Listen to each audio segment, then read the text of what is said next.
আসসালামু আলাইকুম সবাইকে। বাংলা টেকটিক্সে খন্দকাশরী।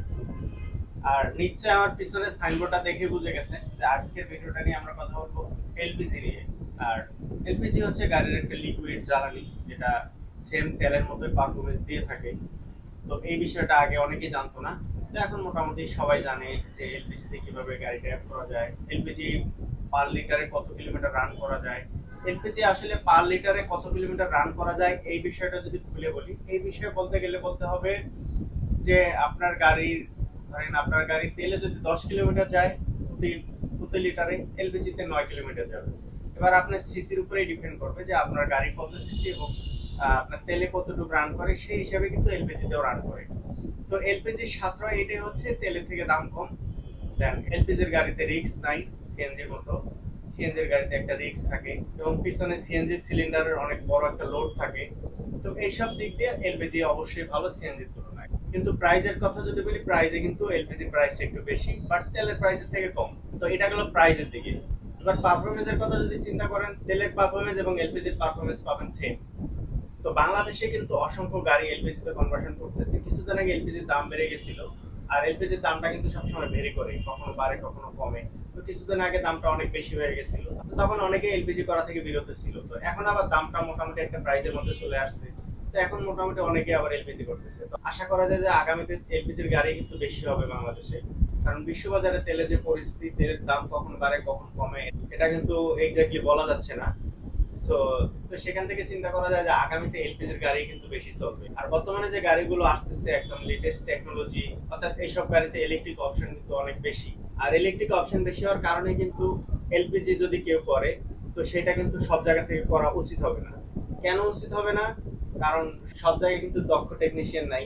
সো এই কথা চিন্তা করলে আপনাকে ভালো জায়গা থেকে এলপিজি করতে হবে, ভালো জায়গা থেকে এবং সরকার অনুমোদিত যে কোনো এলপিজি প্রতিষ্ঠান থেকে আপনাকে এলপিজি করতে হবে। সবার কাছে কিন্তু বিস্ফোরক পরিদপ্তর জ্বালানি ট্রেড লাইসেন্স নাই।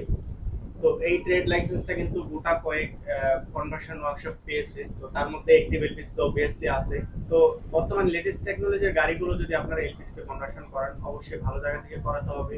আর এখন কিন্তু বাংলাদেশে বেশিরভাগই হাইব্রিড গাড়ি চলে আসতেছে এবং তার পিছিয়ে পিছিয়ে চলে আসতেছে ইলেকট্রিক গাড়ি। তো ইলেকট্রিক গাড়ি যখন আসবে তখন এলপিজি আর গ্যাসোলিন কোনোটারই দরকার নেই।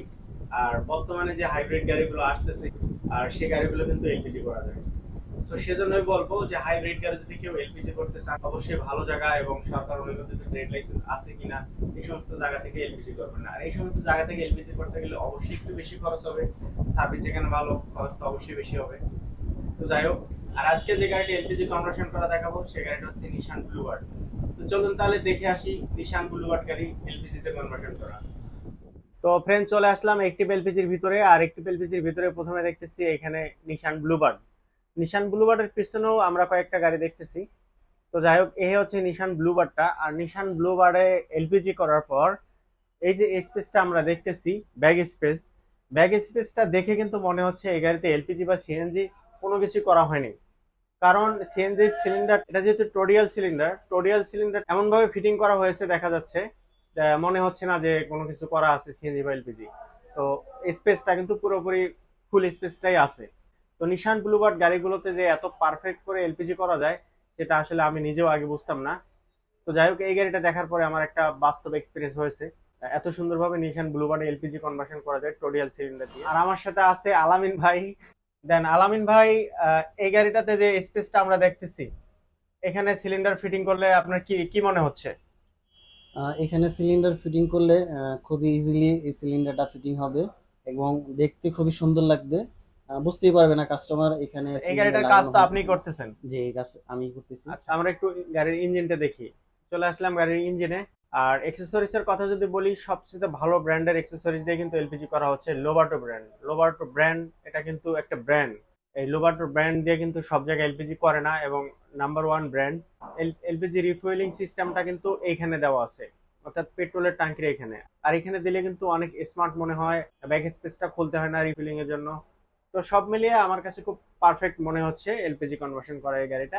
তো যাই হোক ফ্রেন্ডস, আমরা নিশান ব্লুবার্ড গাড়িটা এলপিজি কনভার্সন করা দেখলাম, এবং আপনারা চাইলে এই ধরনের গাড়িগুলো এলপিজি কনভার্সন করতে পারেন। তাতে আমার মনে হয় না যে কোনো ধরনের সমস্যা আছে এলপিজি কনভার্সন করতে। তো আমরা এক নজরে দেখে আসলাম নিশান ব্লুবার্ড গাড়ি এলপিজি তে কনভার্সন করা। তো এই ধরনের গাড়িগুলো কিন্তু সব জায়গা থেকে এলপিজি কনভার্সন করা মোটেও উচিত। অবশ্যই ভালো কোনো কনভার্সন ওয়ার্কশপ থেকে এলপিজি তে কনভার্সন করবেন। আর আমার এই ভিডিওটা সম্পর্কে কোনো মতামত থাকলে একটু কমেন্ট করে জানাবেন। আমার চ্যানেলে নতুন হয়ে থাকলে আগে থেকে সাবস্ক্রাইব না করে থাকলে, আমার ভিডিও যদি ভালো লাগে অবশ্যই সাবস্ক্রাইব করে রাখবেন। দেখা হচ্ছে পরবর্তী ভিডিওতে। সে পর্যন্ত ভালো থাকবেন সবাই। আসসালামু আলাইকুম সবাই।